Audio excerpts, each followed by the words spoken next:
The honorable members for your cooperation. माननीय प्रधानमंत्री जी,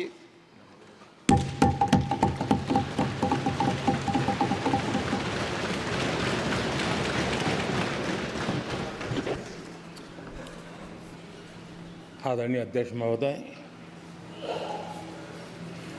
ये सदन का सौभाग्य है कि आप दूसरी बार इस आसन पर विराजमान हो रहे हैं। आपको और इस पूरे सदन को मेरी तरफ से मैं बहुत बहुत बधाई देता हूं।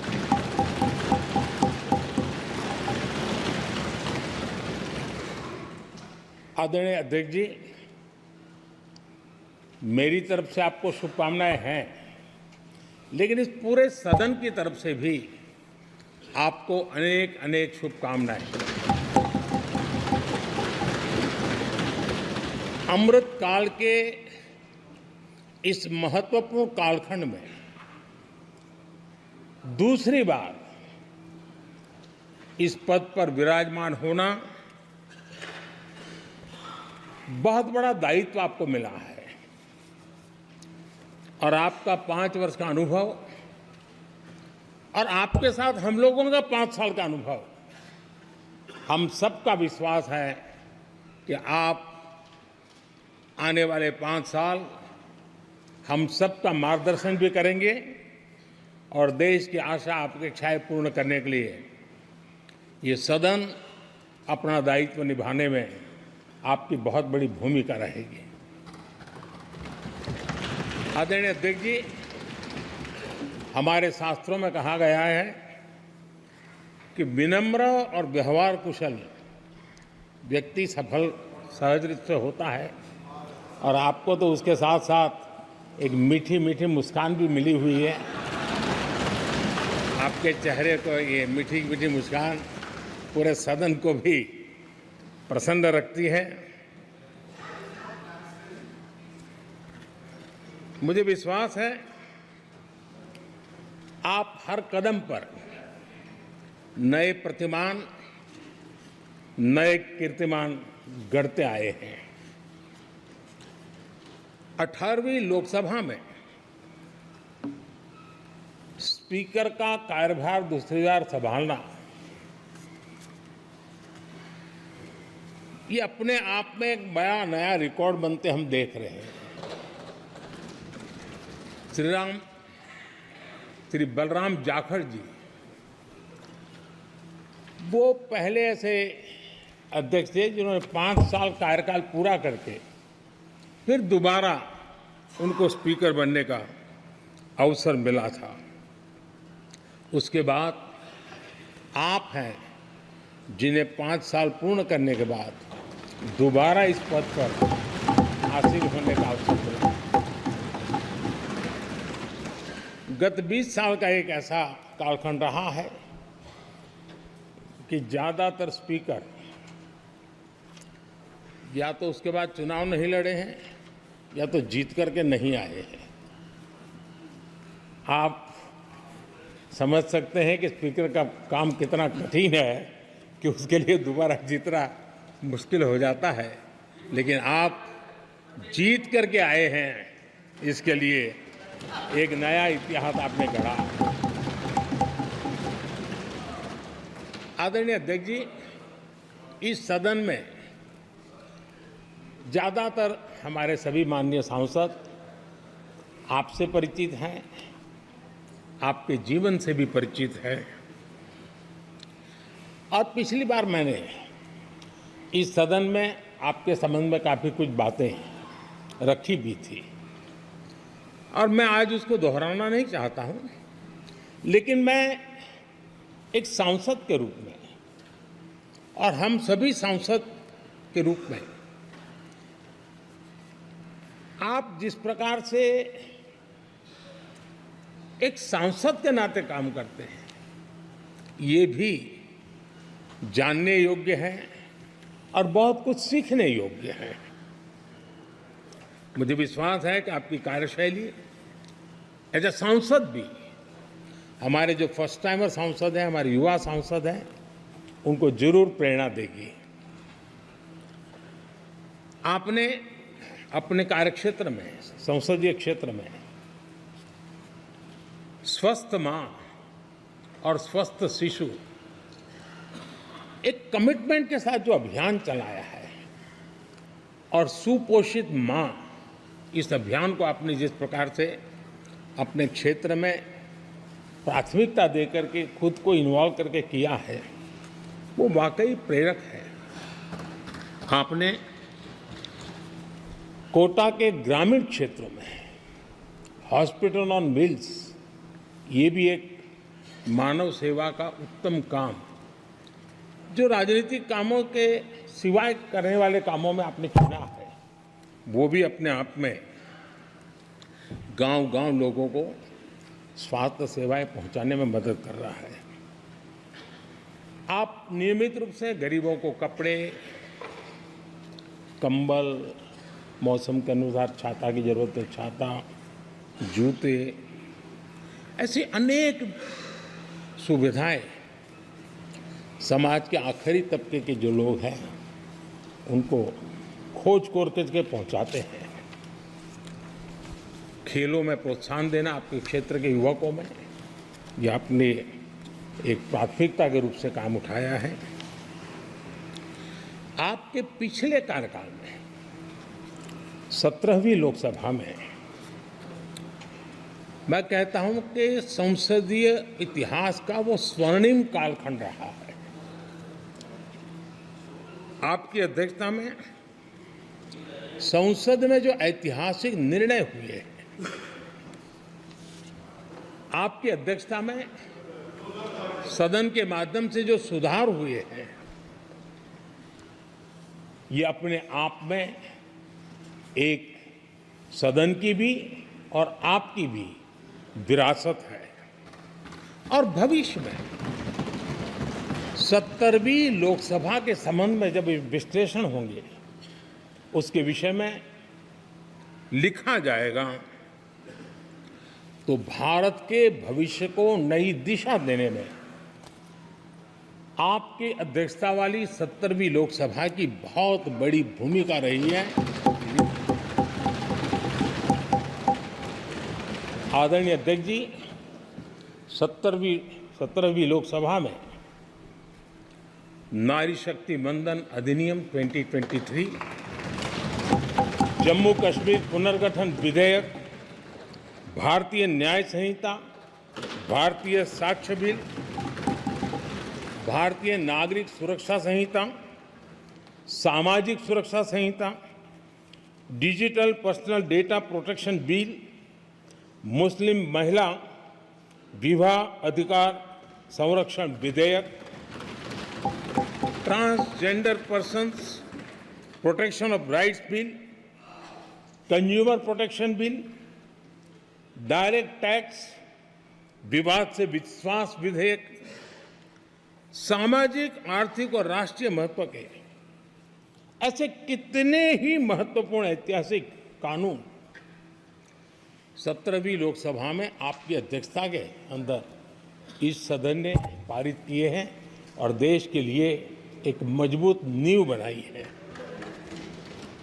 जो कार्य आजादी के 70 साल में नहीं हुए, आपकी अध्यक्षता में इस सदन ने इसको करके दिखाया।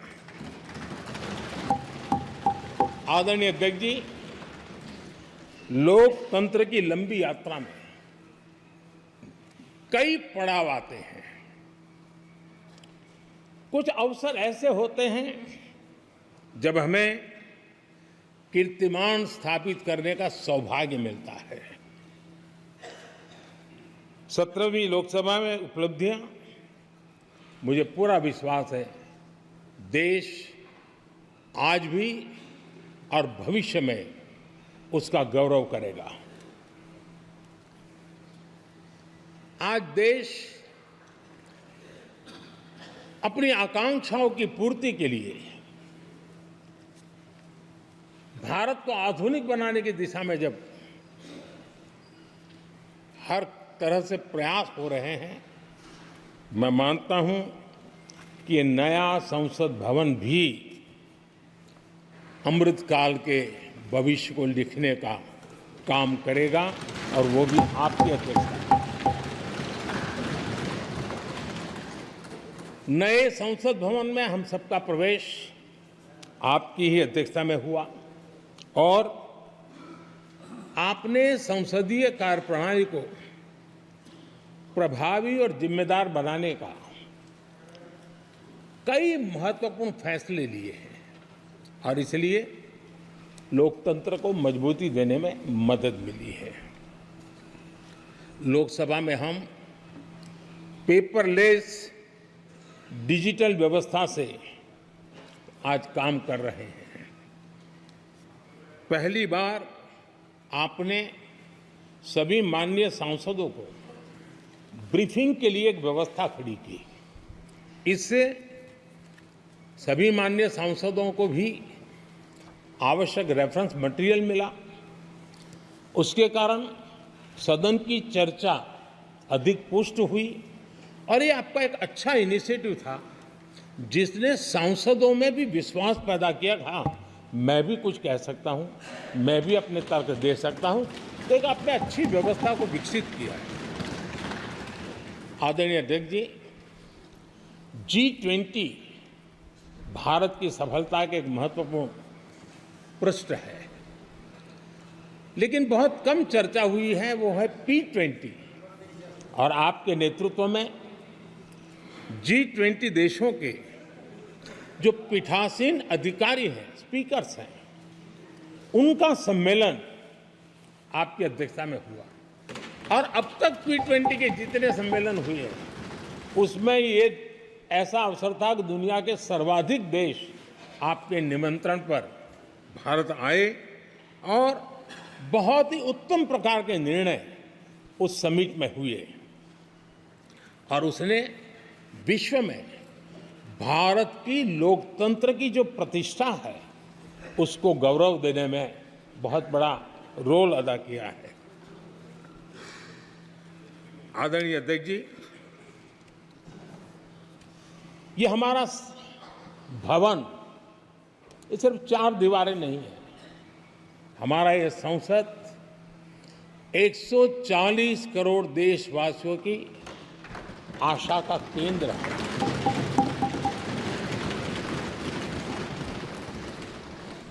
संसद की कार्यवाही,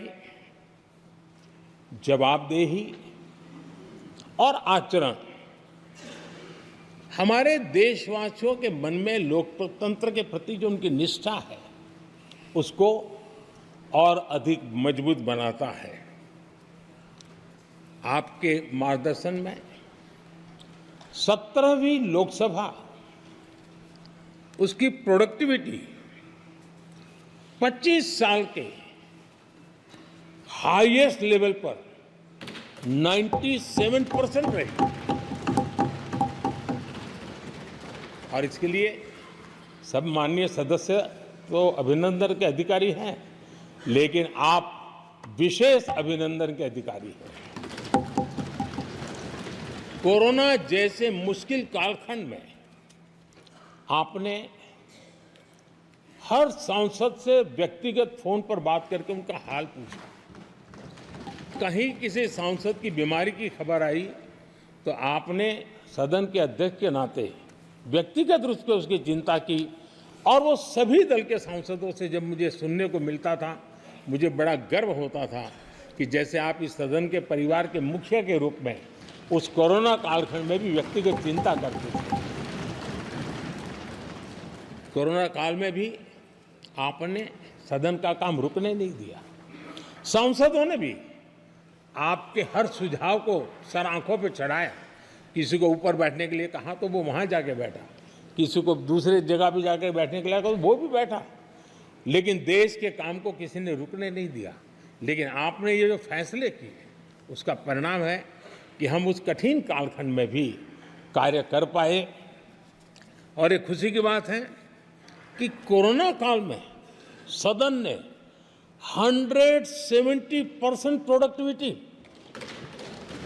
ये अपने आप में दुनिया के लिए एक बहुत बड़ी खबर है। आदरणीय अध्यक्ष जी, हम सब चाहते हैं कि सदन में आचरण, सदन के नियमों का पालन हम सब करें, और आपने बड़े सटीक तरीके से, संतुलित तरीके और कभी कभी कठोरता के साथ भी फैसले लिए हैं। मैं जानता हूं कि ऐसे निर्णय आपको